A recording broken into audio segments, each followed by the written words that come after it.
por sacar estos espacios, espacios académicos, que desde nuestra firma Velázquez Calle Daleman y en asocio con nuestros aliados, hoy la Universidad del Norte, pues tratamos de que lleguen a ustedes y de que podamos tratar temas de mucha actualidad. Entonces, bueno, no es más, creo que voy a darle la palabra a Maritza, ella es nuestra moderadora en este conversatorio del día de hoy. Maritza, bienvenida. Bueno, muchísimas gracias, Sol y Arián, por la invitación. Como dices, estamos pasando por momentos bastante coyunturales, pero definitivamente sacar el espacio para formarnos, para debatir sobre temas de interés general y que cada vez son más importancia a propósito de la situación, es vital. Y creo que como profesionales y también como personas, sacar el espacio a la formación y al crecimiento académico es clave en este momento. Bueno, entonces, el formato que vamos a manejar el día de hoy es un conversatorio sobre privacidad y el principio de seguridad en el ámbito empresarial, que hemos denominado Ubi Emolumentum, Ubi Incomoda. Hay tres frentes importantes que vamos a compartir el día de hoy en este espacio de conocimiento y son, por un lado, las cifras sobre el cibercrimen en Colombia en el periodo 2019-2020, informe generado por el Centro Cibernético de la Policía Nacional de Colombia. Por otro lado, el informe de la Superintendencia de Industria y Comercio sobre el estado de la seguridad de la información en Colombia, cifras originadas en el Reporte Nacional de Bases de Datos Personales declaradas por medianas empresas, grandes empresas y entidades públicas. Y por último, el reciente COMPES de Confianza y Seguridad Digital 3995 del 1 de julio de 2020. Estos vamos a hacer los frentes alrededor de los cuales vamos a manejar la conversación de hoy. Bueno, para empezar, muchos de los que estamos aquí, que no tenemos formación jurídica, bueno, nos preguntamos qué es esto de Ubi Emolumentum, Ubi Incomoda. No sé si lo dije bien, me corrigen, por favor. Y arrancamos por ahí, para estar a tono todos. Ok, bueno, muy buenos días. Sí, yo me imagino que es la pregunta que se hicieron muchos de ustedes cuando recibieron la invitación a este webinar. Bueno, antes de dar respuesta, digamos que aquí nos estamos anticipando un poco, Maritza y Sol Beatriz, a esa iniciativa que teníamos en el Privacy Day, que íbamos a realizar en el primer semestre, no recuerdo la fecha, en mayo, pero se nos vino esta crisis sanitaria mundial y determinó que debiéramos suspenderlo. Sin embargo, yo sé que muchos de los que están aquí es gente de Barranquilla, lo vamos a realizar de esta misma manera virtual, solo que estamos organizando eso. Y bueno, y para mí es un honor pues tener a Maritza, que además es la coordinadora de la maestría, de la especialización en seguridad de la información, transformación digital y en la especialización de gerencia de sistemas de mi universidad. Y como norteño me alegra, y gracias, Maritza, por haber atendido nuestra invitación con un gran aliado que es la universidad. Bueno, digamos que lo primero, frente a tu pregunta, es un latinazgo. Como verán los ingenieros, los abogados también tenemos términos complejos. Y básicamente lo que quisimos llamar la atención es para darle contexto a lo que es la responsabilidad derivada del uso de tecnologías de la información y las comunicaciones en el contexto empresarial. Digamos que hay un principio en el derecho en el sentido de que nadie está obligado a soportar un daño, y la persona que experimenta un daño sin situaciones exonerantes de responsabilidad tiene el derecho a ser indemnizado. Y hoy, en el mundo de la protección de datos y de la seguridad, perdón, el deber de indemnización es algo incorporado, por ejemplo, en el nuevo reglamento europeo. Básicamente, ese latinazgo, recordando que de nuestro derecho viene el derecho romano, significa que quien se enriquece a través de una actividad profesional asume un riesgo, y que ese riesgo lo tiene que contener considerando que esa actividad económica riesgosa le genera un beneficio. En otras palabras, si yo me enriquezco de una actividad empresarial y esa actividad empresarial le introduzco el uso de tecnología, tengo que adoptar controles, medidas, protecciones que disminuyan el riesgo para todos aquellos usuarios de esa tecnología. Y eso es algo de lo que vamos a ver en el sentido de esos dos primeros documentos que tú mencionaste, una, la cifra del cibercrimen en Colombia y el estado de la seguridad de la información con ocasión de la protección de datos. Y vamos a ver, y el llamado a la reflexión es qué tanto están invirtiendo las empresas colombianas en seguridad, que no es, digamos, guardadas las proporciones algo únicamente de Colombia, sino en el contexto global. La situación del cibercrimen tiene unos denominadores comunes y básicamente es porque el uso de las tecnologías se nos vino encima sin darnos cuenta.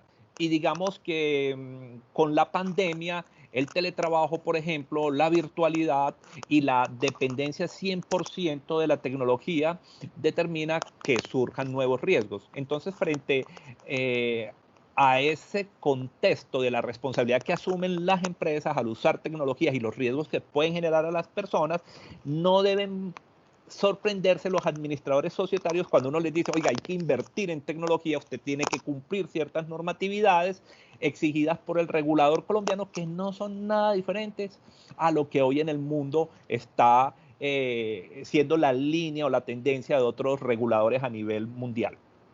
No sé si hacía claro esa pregunta sobre qué significa IBI emolumento, IBI incomoda, y que además, complemento, se origina, y cito una sentencia de la Corte Suprema de Justicia del año 2016 en un caso de phishing entre una empresa que curiosamente estaba ubicada en Medellín, que sufre de este ataque en el portal transaccional de un banco del país.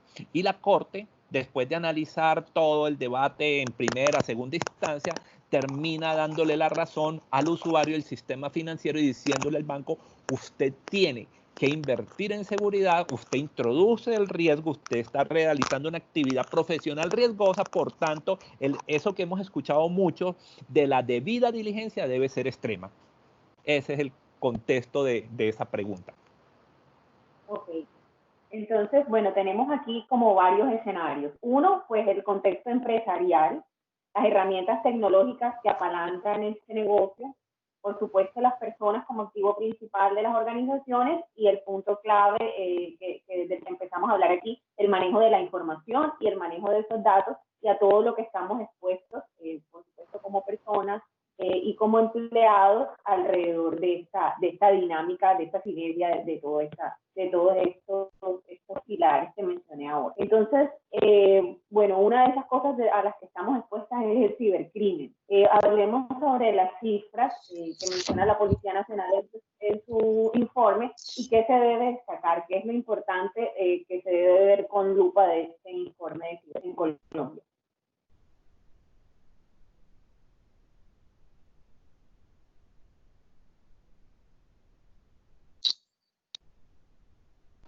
No sé, Sol, si quieres contestar. Adelante, te cedo la palabra sobre cibercrimen. Digamos, el Centro Cibernético de la Policía Nacional, como saben ustedes, es la dependencia encargada en Colombia de conocer las denuncias que se experimentan en el mundo cibernético. Recordarán todos ustedes que en Colombia existe un régimen de sanción penal frente a conductas que atentan contra algo que la ley 1273 llamó un nuevo bien jurídico tutelado. Es decir, muchos de ustedes, y aquí rápidamente, el derecho, el Código Penal está dividido por capítulos que protegen bienes jurídicos tutelados, el derecho a la vida, el patrimonio, la administración pública, el medio ambiente, y lo que ocurrió en 2009 es que el legislador colombiano, viendo qué estaba ocurriendo, viendo las regulaciones en Europa, las necesidades de cooperación judicial entre los organismos de investigación de cada país, llegó e incorporó un régimen donde sanciona todas las conductas que atentan contra los datos y los sistemas de información. Y allí lo que se establece son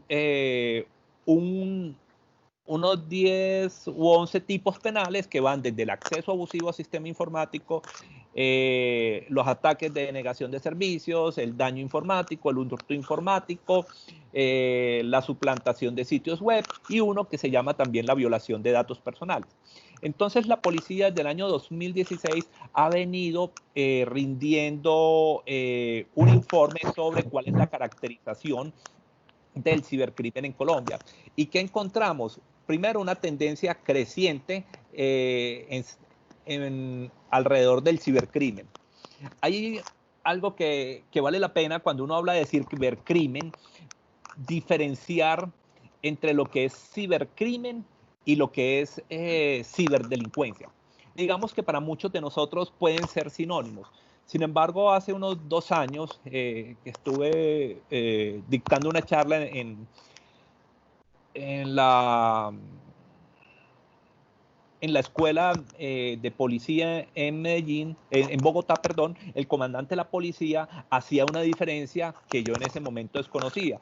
Y básicamente es que la ciberdelincuencia son, llamémoslo así, agentes aislados, lo que llamaríamos nosotros coloquialmente en el mundo físico un raponero, un atracador, mientras que el cibercrimen son mafias organizadas. Y esto es importante entenderlo en el contexto empresarial. ¿Por qué? Porque cuando una empresa entra en el vector de ataque de una organización criminal, pues van a buscar explotar de diferentes maneras las vulnerabilidades que puedan presentarse a nivel de redes, de sistemas o, como decimos todos, a nivel de capa 8, es decir, de personas.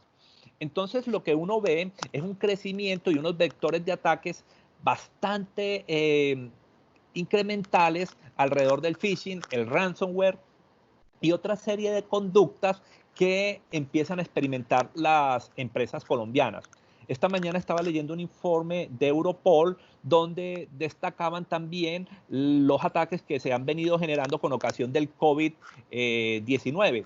Y hace un par de semanas teníamos como invitado al coronel Alex Durán, quien fue director del Centro Cibernético, hoy está en Interpol, y nos llamaba la atención sobre un ataque que experimentó un estado federado en Alemania, donde pagaron 15 millones de euros y lograron recuperar, y finalmente la pérdida fue apenas de 1.5 millones de euros. Es decir, que entes públicos en Europa, muy en el estado del arte, con mucha legislación, con mucha conciencia, también son víctimas de ataques, y lo que uno encuentra en Colombia es que eso mismo está ocurriendo. Y encontraba unas cifras interesantes en materia de cibercrimen, donde decía que en el próximo año el 74% de las empresas a nivel mundial van a ser víctimas de ataques de cibercrimen, lo cual es muy significativo. Y cuando uno lo contrasta contra el estado de la seguridad de la información que tienen, por ejemplo, las empresas colombianas, originado en el principio de seguridad y la obligación del Registro Nacional de Bases de Datos, que seguramente ahorita nos hablará Sol Beatriz, empieza a preocuparse mucho más de la situación frente a lo que es el cibercrimen, y en la medida que uno va viendo vectores y vectores de ataque novedosos, ingeniosos y con una gran dificultad. Y es que incluso las áreas de tecnología responsables de la incorporación de aplicaciones, de la gestión de infraestructura, el tema de seguridad es desconocido. Parte de mi práctica es en contratación de tecnología y en el último mes, digamos, muchos clientes han empezado a desarrollar aplicaciones, a recolectar datos a partir de COVID, cosas que hemos hablado aquí. Y cuando yo empiezo a hablar de que la incorporación de aplicaciones móviles no no está centrada únicamente en los aspectos funcionales, sino en requerimientos no funcionales como la seguridad, la gente de ingeniería me dice, pero ven acá, ¿cómo así? Explícame. Es decir, no hay una conciencia, quizás los que estamos aquí estamos muy metidos, muy preocupados en la seguridad, pero esa no es la realidad y creo que esa realidad que les estoy compartiendo se reflejan en lo que ahora va a mencionar Sol sobre el estado de la seguridad en materia de protección de datos. Sí, bueno, vistas estas cifras del cibercrimen y lo que entienden las empresas por seguridad de la información, acabas de decir algo que me pareció súper importante, aspectos funcionales y no funcionales. Entonces, apartando el hecho de la infraestructura, de toda la funcionalidad de las aplicaciones, hablemos de las relaciones o correlaciones que hemos estado hablando sobre protección de datos personales y los derechos fundamentales de las personas alrededor de esto que llamamos aspectos no funcionales de la seguridad de la información. Okay. Entonces, digamos que hablemos un poco en ese sentido, Maritza, y de acuerdo a lo que Arián pues, nos está diciendo, conversemos más bien un poco del informe de la superintendencia, que es uno de los vectores que tenemos para este espacio, ¿no? En efecto, en la Superintendencia de Industria y Comercio, nosotros sabemos que el principio de seguridad es uno de los principios fundamentales que consagra tanto la 1581 como lo consagra igualmente la ley 1266 sobre habeas data financiera. Y la Superintendencia hizo una serie de preguntas de seguridad de la información en el Registro Nacional de Base de Datos. Esas preguntas de seguridad, al inicio, cuando preguntábamos y hacíamos algunas peticiones de información a la superintendencia sobre si todo esto debía estar siendo cumplido en forma exacta, de alguna manera la superintendencia entendía pues que son muchos dominios, son preguntas que suponen que las personas tengan toda una cultura, llamémoslo así, sobre la gestión de la seguridad de la información. Sabemos que están muy basadas en las normas ISO sobre gestión de seguridad de la información 27001 y toda su familia, de estas normas, de estos estándares internacionales. Y lo que se supone que iba a pasar entonces con esas respuestas que debíamos dar en forma sincera, y lo que encontramos en muchos casos fue que en muchos casos habían empresas, tenemos todas las empresas y las personas, algunas buenas prácticas de seguridad de la información, pero no teníamos ni políticas, ni procedimientos escritos, ni teníamos un marco sobre la seguridad de la información. Y el informe, que es un estudio del 22 de noviembre del año pasado, 2019, justamente fue lo que hizo la superintendencia. Aquello que ya sabíamos, que ya teníamos anunciado, y era, bueno, con base en estas preguntas, en este cuestionario, ¿cómo están las empresas colombianas y las entidades públicas? Paréntesis, recordemos que el Registro Nacional de Base de Datos no solo es una obligación de las empresas, ciertas empresas, porque sabemos que en el ámbito privado, por una decisión desafortunada de mi criterio, se excluyeron a varias de empresas o entidades de acuerdo al monto de sus activos patrimoniales del registro, lo que significa que las que estaban obligadas a hacerlo, así como las entidades públicas, son básicamente las que reflejan este informe. En total fueron 32.763 empresas las que hicieron el registro, entre empresas y entidades públicas, las que hicieron el registro, 32.700 más o menos. Y digamos que del informe yo sacaría, o estamos en el aspecto de seguridad, un poco como lo decía Arián, los siguientes datos. Unos datos que me parece que van creciendo, van aumentando de forma exagerada, y es más del 65%, digamos en términos generales, es decir, más de la mitad de esas entidades manifestaron que no han implementado medidas apropiadas y efectivas para garantizar la seguridad de los datos personales. Recordemos que en este caso estamos hablando concretamente de los datos de carácter personal, es decir, no estamos hablando de toda la información, de todo el espectro de información, sino concretamente del grupo de información que se refiere a la información de carácter personal. El porcentaje aumenta aún más y me parece francamente escandaloso que el 79% haya respondido que no tiene una política de acceso a información personal a información sensible, cuando sabemos que todas las organizaciones mínimo en el área de gestión humana tratamos información sensible, pero que casi el 80% de ese grupo no tenga ni siquiera una política implementada, me parece que es impensable, ¿no? De acuerdo a una norma que tiene tanto tiempo, desde el año 2012, con unas exigencias, con unos parámetros que han tratado de verse en todos los ámbitos académicos y sin embargo en relación con los datos que supone que son más importantes dentro de la organización o más cuidados, pues el 79% no tenga políticas. En materia de auditorías y de políticas de seguridad de la información, el porcentaje increciendo aumenta. El 80% no tiene ni ha hecho auditorías, ni tiene políticas de seguridad de la información. Y el 82% sigue creciendo de los responsables de tratamiento no ha implementado un sistema de gestión de seguridad de la información ni un programa de gestión integral de datos personales. ¿Qué sí hay? ¿Qué sí encontró, digamos, en contravía de esto? ¿Qué tienen las empresas? Solamente el 30% de esas entidades que hicieron registro tienen controles de seguridad en la tercerización de servicios. En relación con los incidentes de seguridad de la información, menos del 40% de las entidades que hicieron registro tienen políticas o procedimientos.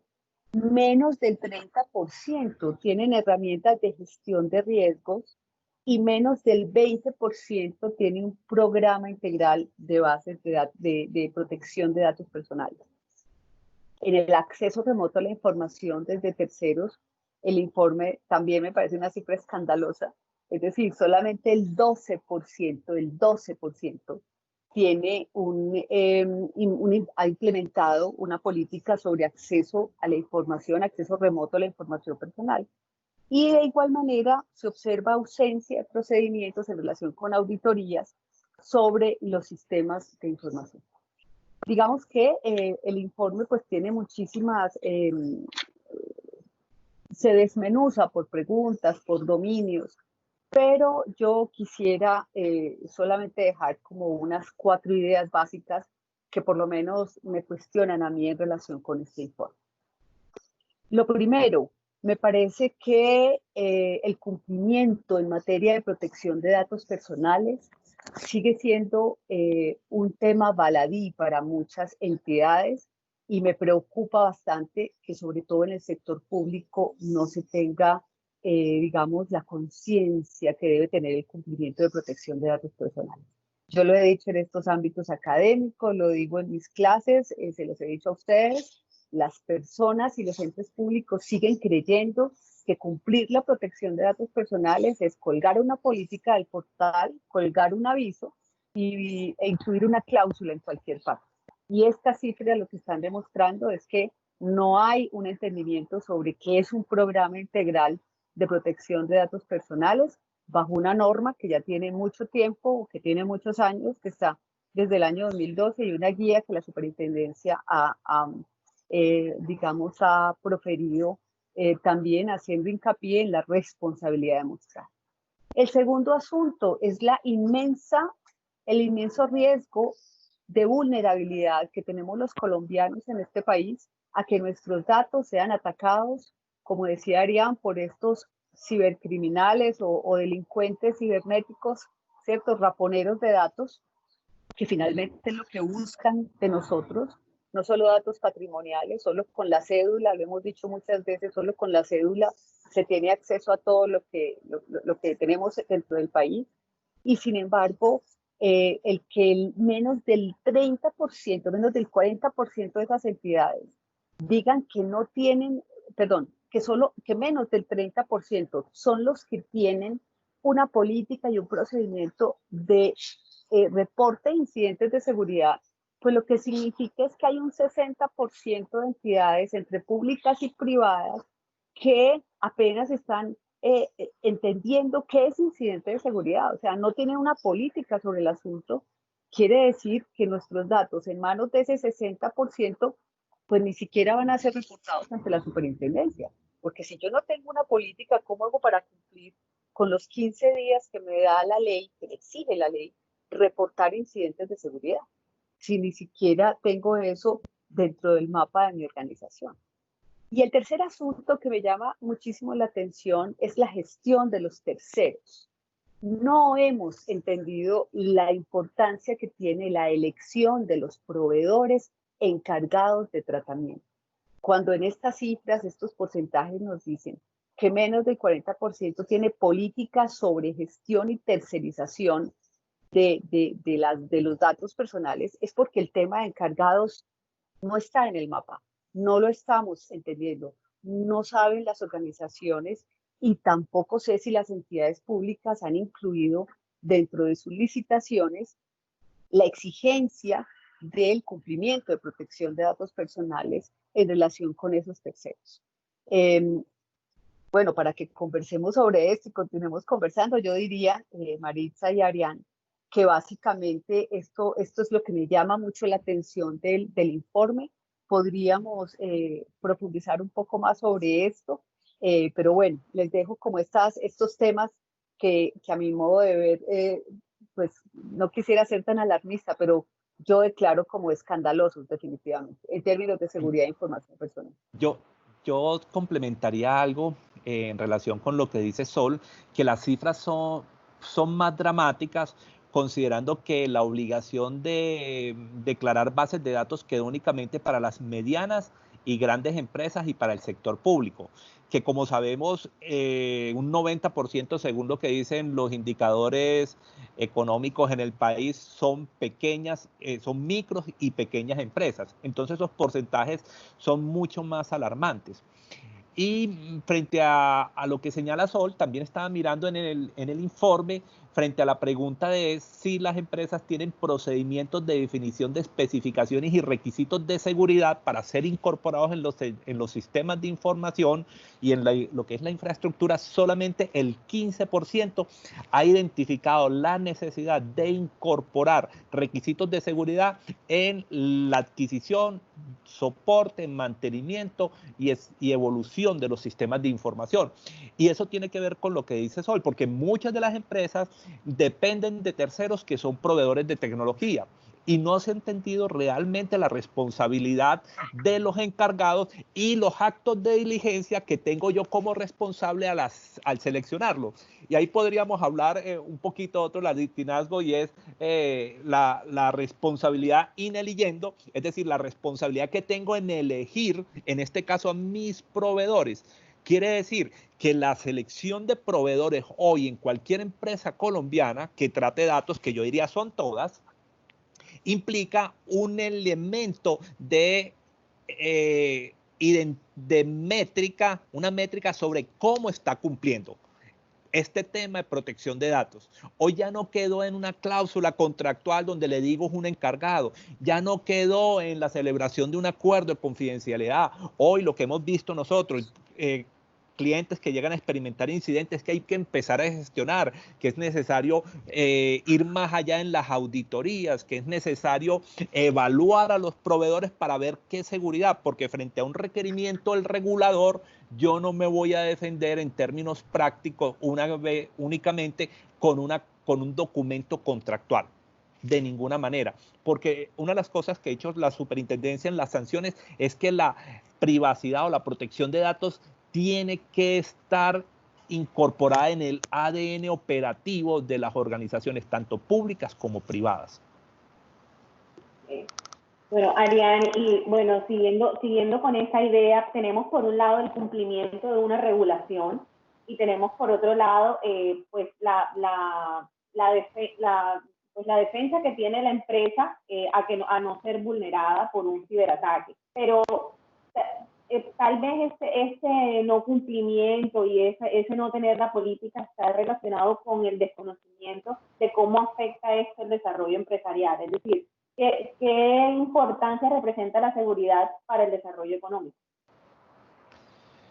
Pues mira, una de las cosas que es clara, el último COMPES de ciberdefensa, perdón, de confianza y seguridad digital, es que la relevancia de la seguridad tiene que ver con dos aspectos claves en un Estado social de derecho. El primero, la inclusión, es decir, reducir las brechas de la inequidad social.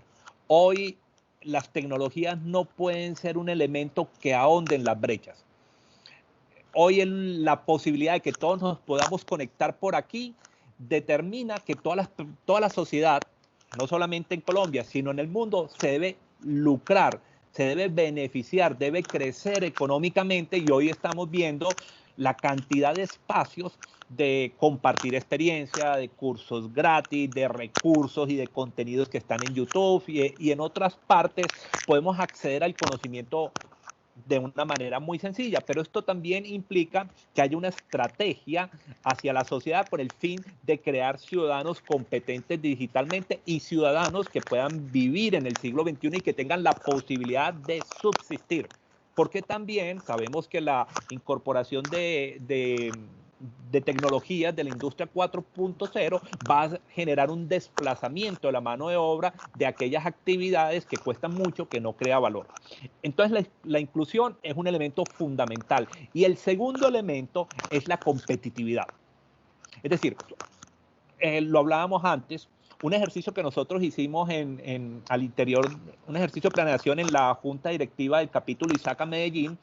Yo me di a la tarea de revisar en las facultades de administración a nivel de posgrados y mirando el pensum a raíz de un MBA que también había hecho y no estaban incorporados los temas de tecnología. Miré varias universidades en Colombia, en el mundo, y compartíamos en ese espacio que la alta dirección no está involucrada o no considera el elemento seguridad como un componente de competitividad, como un componente estratégico. Y miren que la guía de responsabilidad demostrada me lo menciona. Entonces, ¿qué significa un ransomware para una empresa? El año pasado, dentro de las cifras que tiene el informe del año 2018-2019, la policía reportó 53 denuncias de ataques de ransomware. ¿Qué significa un ransomware para una empresa? La no disponibilidad de información y básicamente es la pérdida de la operación, porque muchos, el tema de los respaldos o los backups no los tienen incorporados, y el daño o económico, reputacional, el efecto que genera en todos sus acreedores, deudores, pues es crítico. Entonces, hoy uno de los aspectos importantes, y por lo menos yo gasto bastante parte cuando inicio clases en especializaciones y maestría, es poniendo a pensar a la gente cuál es la función de la seguridad, por ejemplo, o cuál es la función en el gobierno de la tecnología, o cuál es la función en la gestión de sistemas de información.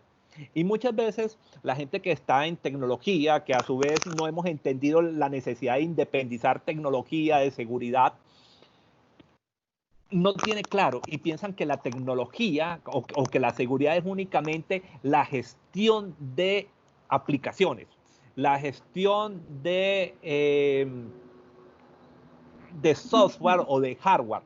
No, la seguridad, como cualquier proceso empresarial, debe contribuir al logro de los objetivos estratégicos de la organización.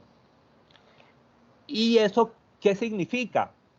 Para los grupos de interés y particularmente para los accionistas cuyo único interés es el económico, porque esa es la razón de ser de las entidades que entran en la dinámica económica, es crear valor.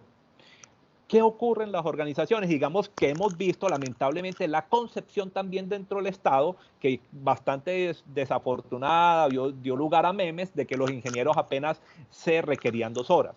Hoy estamos viendo en la pandemia la dependencia que tenemos de la tecnología, pero lamentablemente como sociedad no hemos entendido la relevancia que tiene el uso de las tecnologías, el aprovechamiento, y si no hay una unificación de los conceptos de las políticas públicas y no llegan a los sectores empresariales, pues lo que va a determinar es una disintonía que va a dar lugar a que las cifras del cibercrimen sigan creciendo, que nuestras empresas pierdan competitividad, porque hoy no estamos en Colombia, hoy estamos en la aldea global, ¿cierto? Entonces cualquiera de nuestras empresas puede ser reemplazada por una organización más grande que opera con mejores reglas, con mejores prácticas y en las cuales hay una mayor conciencia. Entonces, en ese sentido, ¿ustedes creen que la confianza digital podría ser un indicador de gestión de una junta directiva, para analizar en una junta directiva? Bueno, y de paso, definamos qué es esto de confianza digital. Bueno, el tema de la confianza digital es la tranquilidad, la paz, el sosiego que experimentamos como ciudadanos cuando estamos utilizando las tecnologías. Si nos hiciéramos la pregunta, ¿cómo era la confianza digital en el año 2015? ¿Y por qué menciono el año 2015? Porque el año 2016 marcó un hito importante en la confianza digital.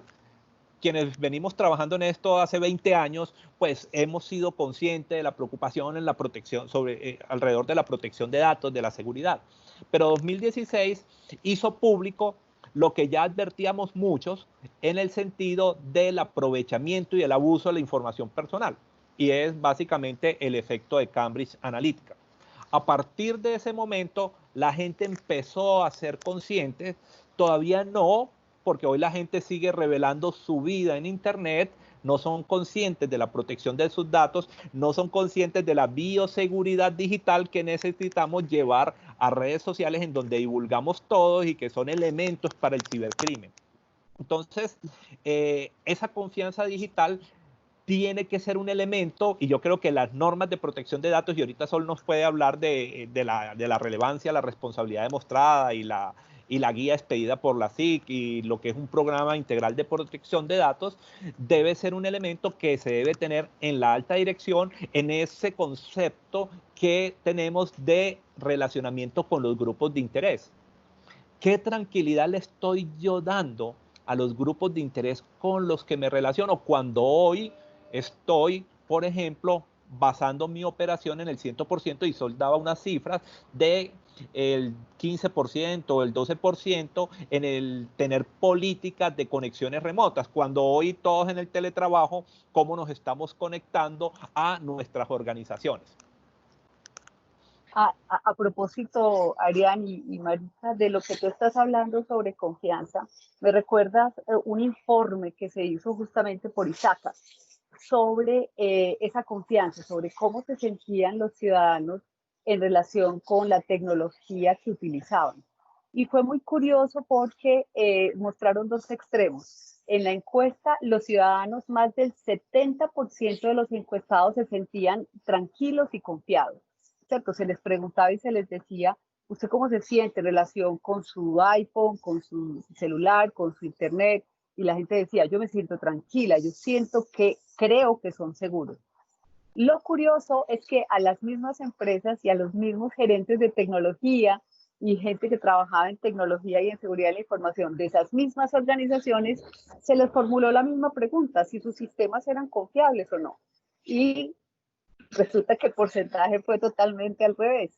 Casi que solamente el 20, 25, 30% de los ingenieros decían tenemos sistemas confiables, pero el resto, solamente el 30%, el resto decían no tenemos esto, no tenemos, y creo que la mayor queja, como dice Ariane, es el compromiso de la alta dirección, ¿cierto? El compromiso de la alta dirección, que la alta dirección se comprometa con el cumplimiento y entiende el cumplimiento en efecto como un factor de competitividad, ¿cierto? Si no tenemos hoy claro que cumplir es un poco la visión norteamericana del cumplimiento.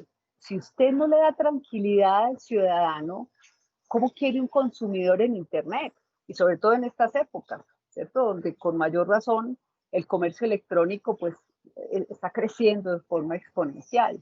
Entonces, si yo no tengo confianza, si yo no entiendo como alta dirección que, por ejemplo, un programa de gestión de datos personales, un programa integral, comprende no solo tener políticas, sino comprende un marco regulatorio robusto, dónde está la capacitación que le tenemos que hacer a las empresas, dónde está el análisis de los riesgos que tienen nuestras bases de datos. Es más, dónde están los inventarios bien hechos, bien hechos. Para muchas empresas, inventariar 3 bases de datos, clientes, empleados y proveedores, era suficiente. Eso no dice nada de la organización. Eso no dice nada de la organización. Es decir, eso no permite a ninguna organización tener un control real sobre su data, cuando su inventario son 3 bases de datos. Es una especie de checklist por cumplir, pero se nos está olvidando que los consumidores, todos nosotros que somos consumidores, sí queremos seguridad, sobre todo por lo que dice Ariane. Yo creo que Cambridge Analytica marcó un antes y un después.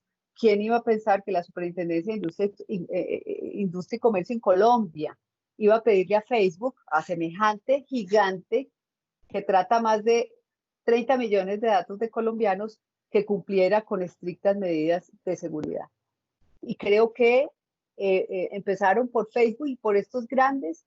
Yo creo que Colombia no se harían si el COMPES de confianza y este COMPES que acaba de ser expedido va a hacer que realmente todo el movimiento de las superintendencias, superintendencia de subsidios, superintendencia de industria y comercio, superintendencia de transporte, comiencen a exigirle a las organizaciones el cumplimiento de la seguridad de la información.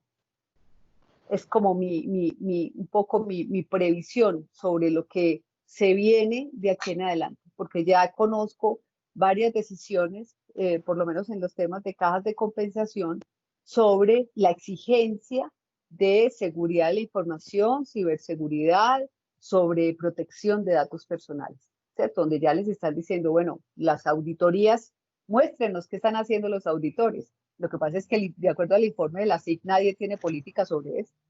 Con un aspecto adicional, permítanme, que es otro tema que también es muy importante tener en cuenta.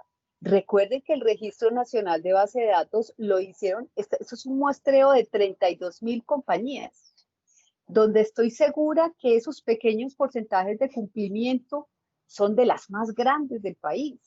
Pero es que hay muchísimas empresas, emprendimientos que ni siquiera llevaron al Registro Nacional de Base de Datos sus datos, su información, perdón, sobre sus bases de datos. Entonces, si este es el pequeño muestreo de 32.000, ¿qué diremos del resto de empresas y entidades públicas que no han hecho registro y por lo tanto ahí sí que es la zona gris, ¿no? Porque no sabemos ni siquiera dónde están los datos, cómo los tienen, ni lo más mínimo sobre este tema de los datos. Yo creo ahí, Sol, un poco en la pregunta de Marixa, que organizacionalmente en los entes privados y públicos hay una desarticulación entre lo que es el negocio, lo que son las áreas de tecnologías, las áreas de seguridad, las áreas legales, expresado en el desconocimiento basado en que necesito una solución para darle competitividad, para darle transformación digital a mi negocio, pero se me olvida que el desarrollar tecnología es un acto de responsabilidad, como decíamos, ubi emolumento ibi incomoda. Es decir, si usted incorpora, si usted va a desarrollar, si usted va a ser fabricante de tecnología, tiene que entender que tiene que tener una visión amplia y analizar, evaluar el riesgo que puede generar la incorporación de esa tecnología en las personas. Miren ahora cómo con el COVID, nosotros tuvimos una avalancha de clientes con todo el tema de recolección de datos de COVID y la gente no lee las políticas de muchas de las aplicaciones, incluso gubernamentales, donde no se han dado cuenta ni siquiera que el que está recolectando datos es un agente externo al ente gubernamental a quien supuestamente le estamos entregando datos. Y yo he estado en espacios con algunos desarrolladores donde les he hecho las preguntas y lo que me han dicho, no, yo estoy ubicado en España, a mí me aplica la ley europea. Yo le digo, no señor, a usted algunas cosas le aplica la ley europea, pero cuando viene a recolectar datos de los colombianos, usted se convierte en encargado. Entonces yo le digo, y si usted está en Europa, pues con mayor razón tiene que haber incorporado ya en una norma que venía desde el año 95, que cambió en 2018, buenas prácticas de seguridad. No, a mí me aplica la ley. Entonces, el desarrollo de tecnología se hace de manera irresponsable.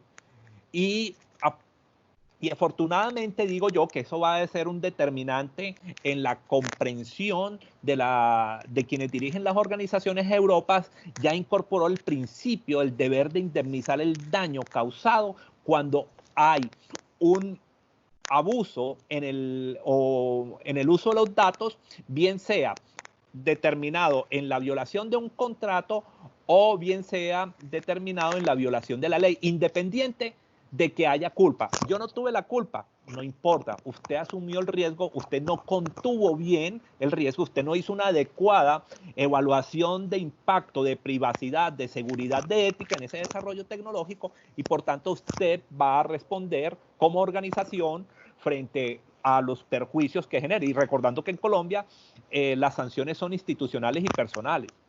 Entonces, y esto se va a fortalecer también con la tendencia que viene alrededor de la responsabilidad penal de las personas jurídicas, que ya hay una tendencia, que ya se han presentado proyectos de ley, que ya hay países que tienen estas normas, que se han originado en el lavado de activos, financiación del terrorismo, pero que determina que el hecho de que una empresa tenga datos de un tercero no la legitima para explotarlos de manera indiscriminada. Lamentablemente pensamos en el mundo de la protección de datos algunos que con el consentimiento es suficiente. No, fírmeme este aviso o fírmeme, incluso algunos dicen fírmeme esta política. Hay un desconocimiento y es necesario que las empresas al interior, todo mundo conozca cuáles son los riesgos y cómo todos contribuyen a la seguridad de la información, cómo todos contribuyen a la protección de la información. Nosotros tenemos un desafío grande porque en los últimos años, creo que en el último año perdimos 3 o 4 lugares en el índice de confianza mundial, confianza digital. Y eso es grave más cuando miramos a los niños. Cierto que nosotros le llamamos nativos digitales. Ahora con la pandemia yo hablaba con un amigo sociólogo y le decía, hey, ayúdame a entender esto. Cómo llevar a los niños a las clases virtuales cuando ellos son nativos digitales. Y él me hizo una pregunta muy buena. Me dijo, ¿son nativos digitales en qué? Entonces yo me quedé pensando. Y él me respondió, me dijo, en los videojuegos, en el entretenimiento en Internet, pero no son nativos digitales para educarse. ¿Y eso qué implica? Que no estamos preparados como sociedad para vivir en la era de la información. De ahí que sea muy importante unir la universidad, unir el Estado, unir el sector privado en construir un nuevo ecosistema de seguridad digital, sin olvidar el plano físico, por supuesto. Ok. Bueno, a eso iba la siguiente pregunta, como para ir decantando. El COMPES comienza diciendo que todo este escenario digital requiere un país con unas capacidades suficientes para la adecuada gestión y para la gestión oportuna, valga la redundancia, de esta seguridad de la información. Entonces, ¿cómo podríamos trazar una hoja de ruta que nos podamos llevar hoy? ¿Cuáles son esas capacidades y por dónde empezamos? ¿Por dónde empieza la academia? ¿Por dónde empieza el Estado? ¿Y por dónde empiezan las empresas?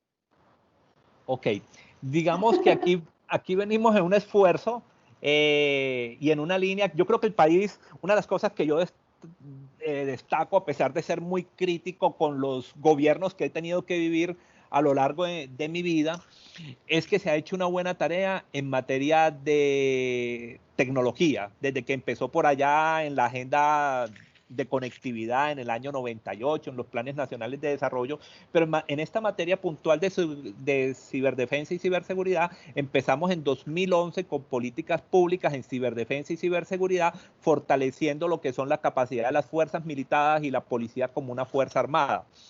Luego, en 2016, empezamos a trabajar la seguridad digital. Y hoy, 2020, estamos hablando de la confianza ciudadana. Es decir, vamos decantando, vamos cerrando el cerco, vamos fortaleciendo capacidades, pero todavía no hay una actividad que sea masiva. Al no ser masiva, implica que las universidades es muy importante que jueguen un papel protagónico en formar los profesionales en las diferentes áreas del conocimiento en un mundo digital. Si los abogados no sabemos de tecnología, si los administradores no saben del gobierno de tecnología, si los ingenieros no saben de seguridad, no saben de industria 4.0, si los psicólogos no saben del estrés, de las adicciones en el mundo, al mundo digital, si todos los profesionales no empezamos a dejarnos permear por esa realidad, vamos a tener dificultades. Entonces las universidades juegan un papel muy importante, las organizaciones entender que las normas de protección de datos, yo hacía una analogía, la ley de protección de datos es lo que es el virus COVID a la transformación digital. Fueron las normas de protección de datos las que determinaron la importancia de la seguridad hoy en Colombia. A pesar de que seguridad informática y práctica y hardware y software existen mucho tiempo, pero la conciencia y la obligatoriedad estuvieron determinados por agentes exógenos a la ciencia, ¿cierto? En este caso de la protección de datos no es propia de las ciencias exactas de la computación, pero fue el determinante. No sé, Sol, ¿cuál es tu visión frente a eso que nos dice Marixa? No, pues coincidimos, creo que tenemos la misma visión y nos da un poco pues todos los recorridos que hacemos diariamente de carácter empresarial y lo que observamos día a día. Pues de forma muy corta, ¿no? Para que también demos de pronto algunos minuticos para preguntas, no sé si ya se están formulando, si las están formulando, pero yo diría que la educación en todos los entornos de la vida juega un papel fundamental. Solo pensar en los grandes proyectos que ya muchas grandes empresas tienen en la robotización de muchos puestos de trabajo, en qué está pasando con nuestro sistema de seguridad social, por ejemplo, cuando los robots no cotizan, cuando no se habla de ese gran contrato social, pero no tenemos claridad sobre el Estado, cómo propiciar ese nuevo entorno. Es que esta pandemia nos hizo autorrevelar muchas cosas de nosotros mismos y también de la sociedad en la que vivimos. Y uno de los aspectos, por lo menos que a mí más me preocupa, es eso. Cuando yo escucho esos proyectos de transformación digital y hay 300 bots reemplazando 300 acciones mecánicas de las personas. La educación es lo único que puede hacer que esas personas adquieran competencias y capacidades para poder hacer lo que un profesor mío, compañero del externado, dice, Jorge Mario Calvo, lo mejor que sabe hacer el ser humano, nada. Es decir, pensar, usar su cerebro, usar su cabeza, y ahí es donde creo, Maritza, que las universidades juegan un papel fundamental. Dentro de lo que dicen los grandes teóricos sobre el futuro, los empleos del futuro pasan por este tema que estamos hablando, seguridad de la información. Esto va a ser fundamental, no solo analítica de datos, sino seguridad de la información. Porque tú puedes saber mucho de analítica de datos, pero si se te pasa un tema de cumplimiento o de seguridad de la información, pues abajo el proyecto, el software no es viable, el software es ilícito desde la perspectiva jurídica. Entonces, para mí, el pilar fundamental de todo este siglo se llama educación. Lo tengo muy claro y creo que ese es el inicio, no solo del Estado, de las políticas del Estado, de lo que las empresas igualmente tenemos que empezar a reeducarnos, a repensarnos, y de los ciudadanos. Si queremos ciudadanos digitales, pues obviamente tenemos que pasar por el tema de educación. propongo que de pronto demos algún espacio. Me dice Lina que hay alguna pregunta y no sé si hay alguien que no ha escrito o quiere de pronto levantar la mano y formularla para efectos de ser respetuosos con el tiempo y bueno, ahorita de pronto unas reflexiones finales.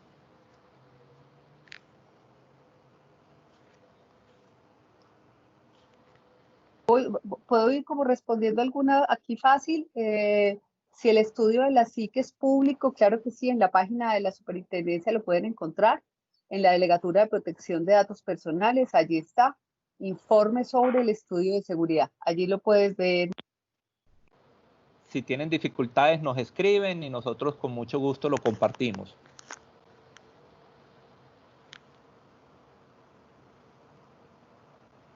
Creo que ya alguien también ya lo había compartido, perfecto. Sí, pero allí está y lo pueden ver.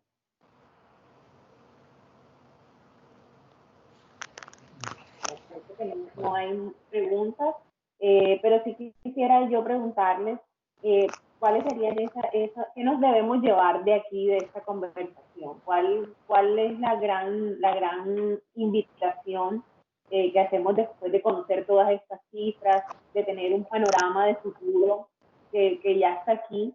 ¿Qué es eso que debemos llevarnos de esta conversación?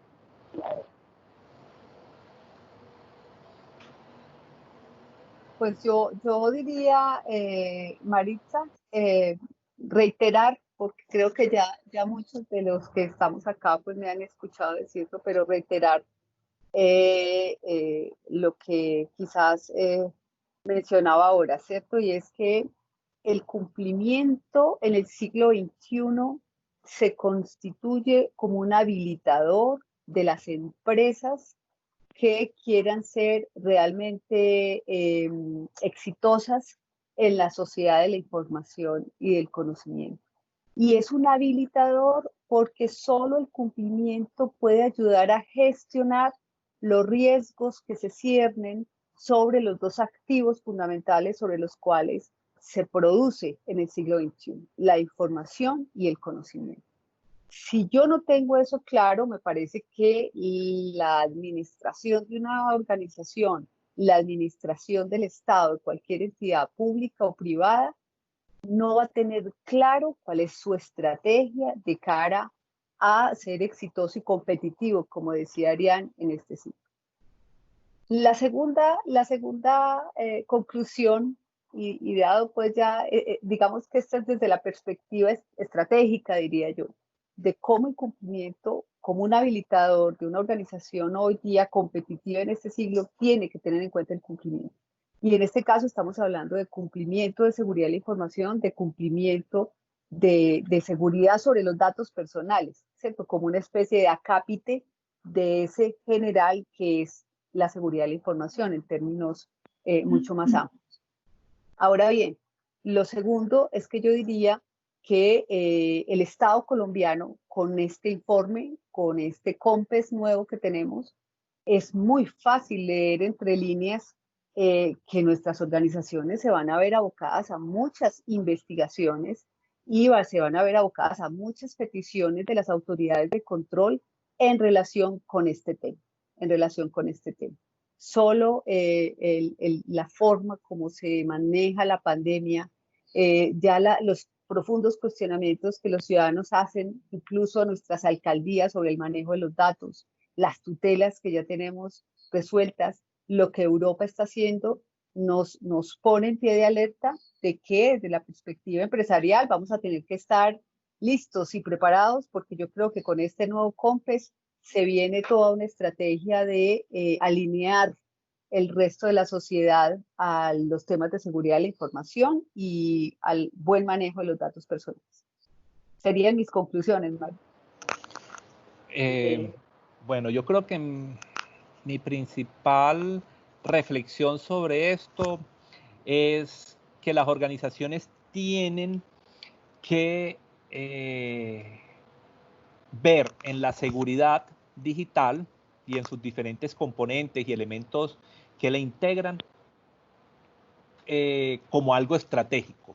Es decir, hoy los cuadros de mando integrales no se centran únicamente en aspectos comerciales, económicos, operativos, sino que tienen que ver de manera detenida la seguridad. Entre otras porque cada vez estamos dependiendo más de ella.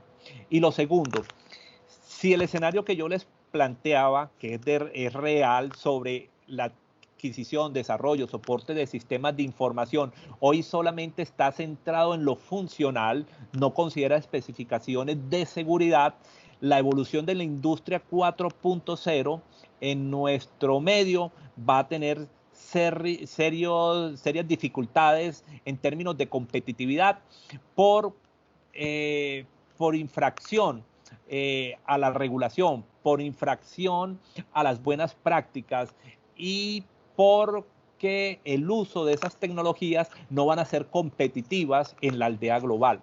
Entonces es necesario una visión interdisciplinaria. Esto no es únicamente de ingenieros, no es únicamente de abogados, es también de otras ciencias como la psicología, la sociología, la antropología. Nos estamos enfrentando a un nuevo mundo y yo creo que esta pandemia nos dio un sacudón muy fuerte a todos que invita a que rompamos paradigmas y construyamos nuevos horizontes de desarrollo, considerando eso que indica el COMPES de inclusión social y de competitividad. Sin eso es muy difícil salir del subdesarrollo económico y más con aquellos países que van a la vanguardia, en donde las universidades han jugado un papel muy importante en el desarrollo tecnológico. Entonces yo creo, Marixa, que nuestra universidad tiene grandes desafíos, estamos haciendo la tarea muy bien y con las otras universidades en las que estamos vinculados, pero creo que hay que seguir creando conciencia y yo creo que son en las nuevas generaciones donde podemos fortalecer esas capacidades. Así es. Bueno, un tema muy interesante, apasionante y sobre todo retador para seguir trabajando sobre esto. Creo que vale la pena hacer una segunda conferencia acerca de esto, reunirnos nuevamente alrededor del tema, porque de verdad que hay mucha tela que cortar por acá. Entonces, bueno, les agradezco muchísimo a todos los asistentes el tiempo que han tomado para participar de este webinar. A Ariane y a Sol, un saludo muy especial y un agradecimiento muy especial por invitarnos a la Universidad del Norte y, bueno, y a mí en representación a moderar este panel que de verdad fue bastante interesante. No, muchas gracias a ti, Marixa, por tus preguntas. Afortunadamente no fueron corchadoras, como dicen en Antioquia, ni yardas, como decimos en la costa.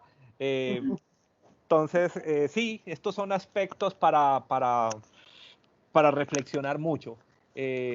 Pero bueno, y aquí seguiremos en estos espacios. Tú sabes que siempre estás bienvenida y sin duda aceptamos tu propuesta de seguir ahondando en estas temáticas.